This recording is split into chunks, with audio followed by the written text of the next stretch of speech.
Assalamualaikum warahmatullahi wabarakatuh. Thank you, audience, and the committee of the 6th International Conference on Biophysical Technology in Dentistry. First, I would like to introduce myself. My name is Ahmad Yusuf, and I am from the Oral Medicine Specialist Program in Pajajaran University. Today, I would like to present our case report about the outdoor activities modification and recurrent intraoral herpes in elderly patients.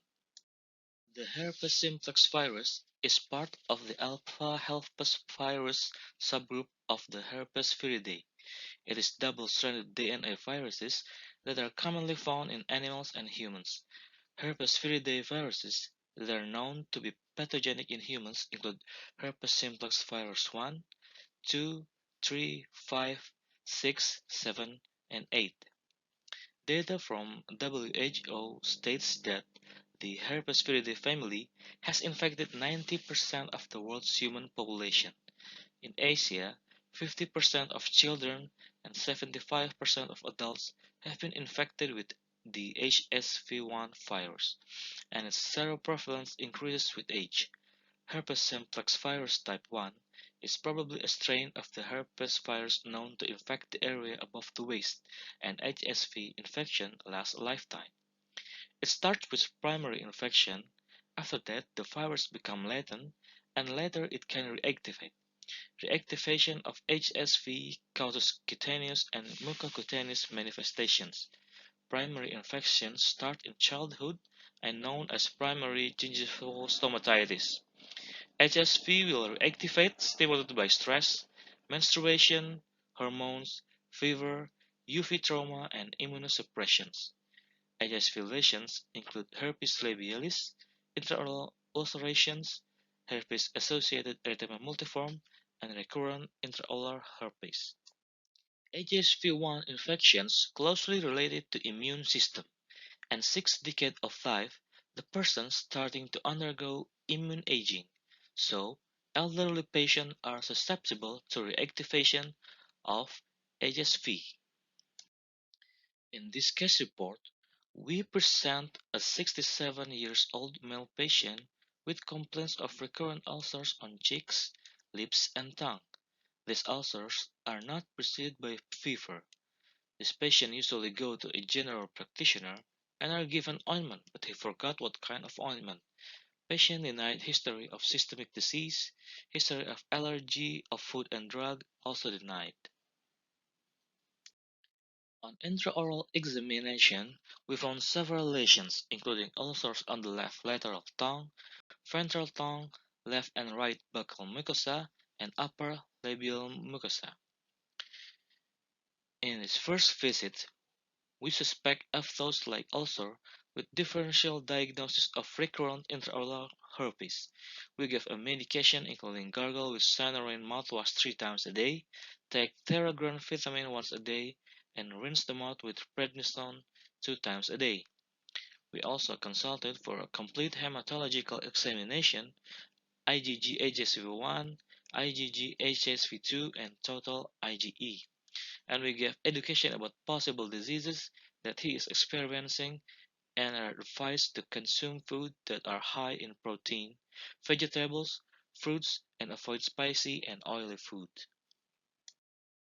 On second visit, the patient still complained of a new mouth ulcer. On intraoral examinations, we found ulcerated lesions were found on the left lateral tongue, upper labial mucosa, lower labial mucosa, and right and left buccal mucosa. The lab result came and showed the IgG-HSV1 was reactive with a value of 4.61 unit per milliliter. This confirms the diagnosis of recurrent intraocular herpes. Patient was given 200 mg of acyclovir taken 5 times a day for 1 week, and patients are also instructed to reduce the intensity of the frequency of outdoor sport activities. On third visit, the patient still complained of a new ulcers. On intraoral examination, we found ulcers on the right and left buccal mucosa as well on the left side of the tongue. Patient was given acyclovir 400 mg 5 times a day and given for 1 week. Cerbex Z vitamin supplements once a day and prednisone mouthwash 2 times a day. Patients are also instructed to reduce outdoor sport activities and use sunscreen. On the fourth visit, the patient was no longer complaining of new ulcers, and intraoral examination revealed healing throughout the oral cavity. The primary HSV-1 infection begins with contact with the virus, which is obtained by inoculation of the mucosa, skin, and eyes with infected secretions. HSV-1 life cycle starts at attachment of the virion and penetrates the cell wall of the mucosal epithelium to the nucleus. Then the HSV virus travels along the vilopodia during the attachment process. Immediately after that, gene expression occurs, immediate early, and late, then the end and replication, nucleic capsid assembly, capsid maturation, envelope formation, then the new virus will be released in saliva and settle on sensory nerves in the trigeminal ganglion. After virus replicate inside of entry, the virus then flows to the autonomic ganglia and latent there. Recurrence starts with the HSV flowing back to the site where primary infections occurred. Reactivation stimulated by local stimuli, stress, UV, menstruation, and hormonal imbalance. In this case report, the patient experienced reactivation of HSV1. The patient also has high outdoor activity, which is walking 8 to 9 kilometers daily. This activity allows high ultraviolet exposure and later stimulated HSV reactivation. UV exposure affects the HSV by two ways, namely depression of the immune response and affects recurrence through reactivation of HSV. The patient's advanced age also makes the HSV has a slow healing, and age over 60 years starting to decrease immune system to the stage of immunosenescence. It is important to treat HSV-1 in elderly patients because it is associated with Alzheimer's disease. The HSV-1 latent in trigeminal ganglia can reactivate and ascend along the nerve pathways into the limbic system and the area of the brain infected in Alzheimer's disease. The mainstay of treatment for recurrent intraocular herpes is acyclovir. Acyclovir can enter and leave cells but in inactive state. The HSV infected cells enzyme thymidine kinase from HSV can phosphorylate acyclovir into ACV monophosphate.